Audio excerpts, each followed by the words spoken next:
Vivemos no tempo do fim e esta é a época em que se cumprirão as profecias mais importantes da Bíblia.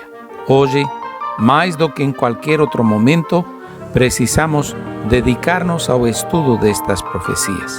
É o abrir de uma janela para que o ser humano possa ver, o que sem este estudo estaria completamente encoberto.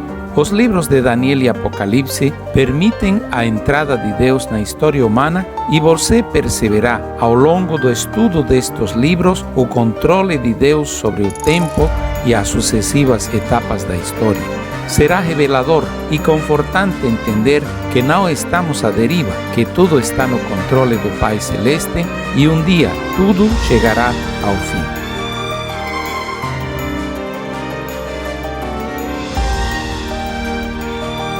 Hoje falamos acerca do Cristo ressuscitado no Santuário Celestial. A personagem central do livro de Apocalipse é a pessoa maravilhosa de nosso Senhor Jesus Cristo. Mas, quando nós abrimos a Bíblia no livro de Apocalipse, capítulo 1, verso número 10, nós encontramos que João estava adorando a seu Criador. A revelação foi recebida no dia do Senhor. O dia do Senhor para um judeu é o sábado. Em outro vídeo explicaremos mais detalhadamente por que dizemos que Jesus é o Senhor do sábado, ou por que o sábado é o dia do Senhor e que implica ele ser o Senhor. Mas também o dia do Senhor é um termo aplicado ao dia de sua vida. E é o dia também em que Deus faz juízo, em que Deus faz justiça. É o dia em que Deus demonstra sua ira contra o ímpio.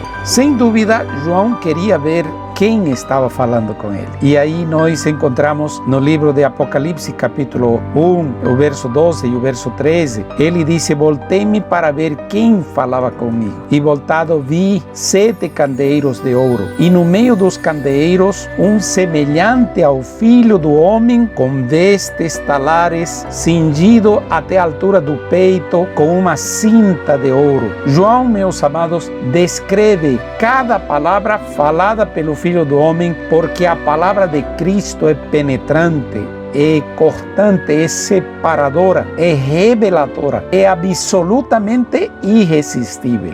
A imagem que nós vemos aqui, sem dúvida, é João observando a glória do Cristo ressuscitado no lugar santo do santuário celestial. A imagem dos 7 candeeiros de ouro tem 3 fontes. Em primeiro lugar, ela vem do candelabro de ouro que estava no tabernáculo. Devia ter 6 braços, 3 a um lado e 3 do outro lado e um na metade do candeeiro. Sem dúvida, este tinha 7 lâmpadas para iluminar o lugar santo do santuário, como é explicado em Êxodo capítulo 25, os versos 31 a 37.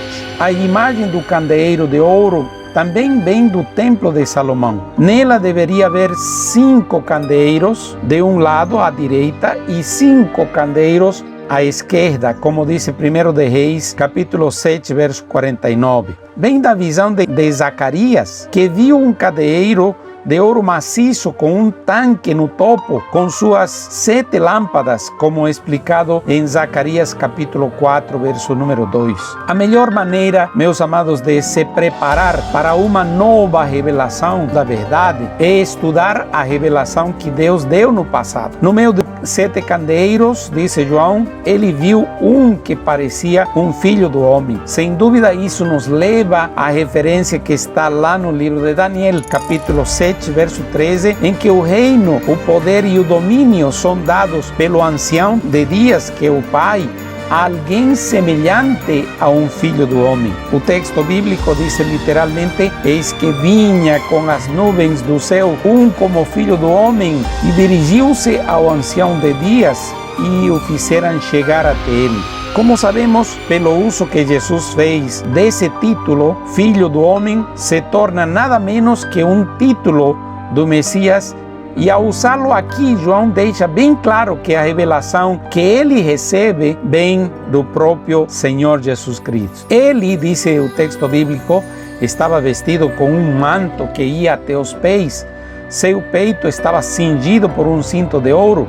Aqui temos outras 3 referências ao Antigo Testamento. A palavra que descreve a túnica é a palavra que o Antigo Testamento grego usa para descrever o manto do sumo sacerdote, como explicado em Êxodo capítulo 28, 4, 29, 5 e Levítico capítulo 16, verso número 9. Detalhes das vestes dos sacerdotes e dos sumos sacerdotes são apresentadas por historiadores como Joseph, que fala das vestes que os sacerdotes e os sumos sacerdotes usavam quando ministravam no templo. Eles usavam uma túnica longa que chegava até os pés, ao peito, acima dos cotovelos. Eles usavam um cinto solto que dava várias voltas. Esse cinto era bordado de várias cores, entrelaçada com flores de ouro. Sem dúvida era muito lindo, muito imponente aquela vestimenta. A descrição do manto e do cinto de Cristo glorificado corresponde quase exatamente às vestes dos sacerdotes e sumos sacerdotes. Portanto, aqui temos o símbolo do caráter sumo sacerdotal da obra de nosso Senhor ressuscitado. Um sacerdote, e especialmente o sumo sacerdote, eram homens que tinham acesso a Deus e abriam o caminho para que outros homens pudessem recorrer a Ele. Não é linda essa mensagem que nós temos? Jesus, disse o livro de Hebreus, é o grande sumo sacerdote de nossa profissão. Ele está cumprindo seu ministério no santuário celestial, abrindo caminho para a presença de Deus para todas as pessoas. Por isso nós podemos nos acercar confiadamente a fim de recebermos misericórdia e acharmos graça para socorro em ocasião oportuna, como diz Hebreus capítulo 4, verso 16. Túnicas compridas eram vestes também dos nobres, dos reis e dos príncipes. Havia outras pessoas que usavam túnicas compridas até os pés e um cinto alto. Eram vestes de nobres, príncipes e reis. Com a palavra poderes é descrita a túnica de Jonatas, de Saul, dos governantes do mar. O manto usado pelo Cristo ressuscitado representa sua realeza. Ele não era mais um criminoso na cruz, agora ele estava vestido como rei. E você pode ver o capítulo 1 do livro de Hebreus para ver como foi a entronização de Cristo logo de sua morte lá no lugar do santuário celestial. Cristo é o nosso sacerdote e rei. Na visão de Daniel, a figura divina que se dirigia para lhe dizer a verdade sobre Deus estava vestida de linho fino, e o Antigo Testamento chama essa vestimenta de poderes e cingida com ouro fino. Portanto, foi a vestimenta do mensageiro de Deus que nos apresenta Jesus Cristo como o supremo mensageiro de Deus. Cristo é apresentado no livro de Apocalipse como profeta, sacerdote e rei. Aqui temos uma figura impressionante. Quando rastreamos as origens do pensamento de João, vemos que por meio da descrição das vestes do Senhor ressuscitado, ele o está apresentando com seu vestido de seu triplo ministério eterno como profeta, sacerdote e rei. Aquele que traz a verdade de Deus, aquele que nos permite entrar na presença de Deus, aquele que recebeu poder e domínio de Deus para sempre. Glória a Deus por isso. João observa e descreve a Jesus. O santuário, meus amados, é o centro de operações do universo. Na realidade, foi a primeira coisa que Deus estabeleceu antes de criar coisa nenhuma. Na realidade, o santuário foi a primeira coisa que Deus estabelece e depois são criados os anjos. Então, aqui no livro de Apocalipse, João nos apresenta a Cristo no lugar santo do santuário celestial. Jesus, diz a Bíblia, ama a justiça e odeia a iniquidade. Por isso, Deus Pai o ungiu com óleo de alegria como a nenhum dos seus companheiros. Ele foi feito sacerdote para sempre, segundo a ordem de Melquisedeque, e ele é nosso intercessor, mas ele também é o Rei da justiça e ele é o Rei da paz. Jesus é o Filho de Deus. Ele é nosso grande sumo sacerdote que penetrou até os céus. O Cristo glorificado tem cabelos brancos, como a alva lã, como neve, olhos como chamas de fogo. E isso é tirado da descrição do ancião de dias de Daniel capítulo 7, verso 9, e representa duas coisas. Primeiro, representa uma grande idade e nos fala sobre a existência eterna de Cristo Jesus. Nos fala de sua pureza divina. A neve e a lã branca são emblemas de pureza imaculada. Embora nossos pecados sejam como escarlate, diz ele, serão brancos como neve. Embora sejam vermelhos como carmesim, serão como lã branca. Está escrito em Isaías 1:18. Então aqui temos símbolos da pré-existência e da impecabilidade de nosso Senhor Jesus Cristo. Para João, as mesmas funções de governante e juiz são atribuídas ao ancião de dias na visão de Daniel e agora aqui são relacionadas a Jesus. Os olhos de Cristo, diz João, eram como fogo ardente. Um detalhe não encontrado na visão de Daniel, do Filho do Homem de Daniel 7, mas ocorrendo em Daniel capítulo 10, verso 6, e ali encontramos que diz a Sagrada Escritura, seus olhos como tochas de fogo. Essa comparação é repetida na carta de Tiatira e na visão do retorno triunfante de Cristo e a derrota de seus inimigos. Pode retratar seu escrutínio penetrante ou seu julgamento feroz. Os pés semelhantes ao bronze polido, como que refinado numa fornalha, são encontrados em Ezequiel e Daniel. Ezequiel 1:13 e 27, 8:2 e Daniel capítulo 10, verso 6. O brilho de metal semelhante como o fogo é um dos símbolos relacionados com a aparência da glória de Deus. Os pés como bronze polido representam o julgamento triunfante daqueles que são incrédulos e infiéis à verdade de Cristo. Jesus, porém, tendo oferecido para sempre um único sacrifício pelos pecados, assentou-se à destra de Deus, aguardando daí em diante até que seus inimigos sejam postos por estrado dos seus pés.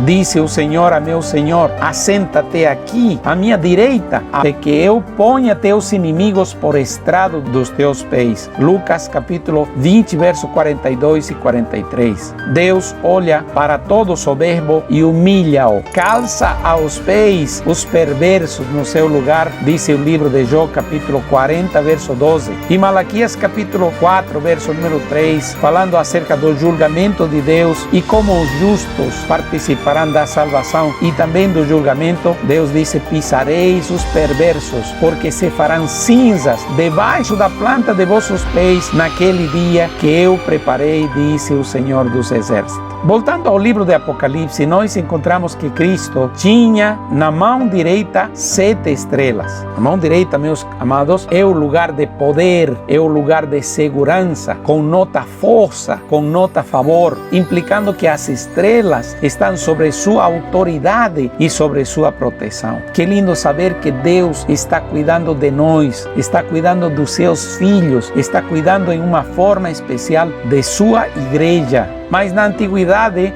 se pensava que as estrelas moldavam o destino de uma pessoa e sugerem que a visão se opõe a essa ideia, mostrando que Cristo tem poder sobre as estrelas, porque Cristo disse que as estrelas são os mensageiros dos 7 anjos. Aliás, esse é o único detalhe identificado da visão. Da boca saía-lhe uma afiada espada de 2 gumes. A espada mencionada não era longa, era estreita, como a de um esgrimista, mais curta, em forma de língua, usada para combate corpo a corpo. Mais uma vez, nós vemos que o vidente foi aqui e ali até o Antigo Testamento para encontrar a figura. Isaías disse a respeito de Deus: com a vara de sua boca ferirá a terra. Isaías 11:4. E de seu servo ele fez a minha boca como uma espada afiada. Este símbolo nos fala da qualidade penetrante da palavra de Deus. Se ouvirmos, não haverá escudo de autoengano que possa resistir a ele. Ele desnuda nossos passos, nossos próprios enganos e nossos pecados e nos leva ao perdão. A palavra de Deus, diz Hebreus, é viva e eficaz e mais aguda do que qualquer espada de 2 gumes. Penetra a alma e no espírito, nas juntas e nas medulas, e discerne os pensamentos e as intenções de nosso coração. E não há coisa criada que não se manifeste na sua presença. Antes, todas as coisas estão nuas, abertas aos olhos de aquele a quem devemos prestar contas. No próximo estudo, nós continuaremos vendo os detalhes maravilhosos relacionados com Cristo Jesus. Mas ao findar nosso estudo agora, eu te convido para que tu possas pensar no Cristo glorificado e na obra que Ele está realizando lá no Santuário Celestial em teu favor e em meu favor. Que a graça de Deus seja contigo. Um grande abraço e até o próximo vídeo.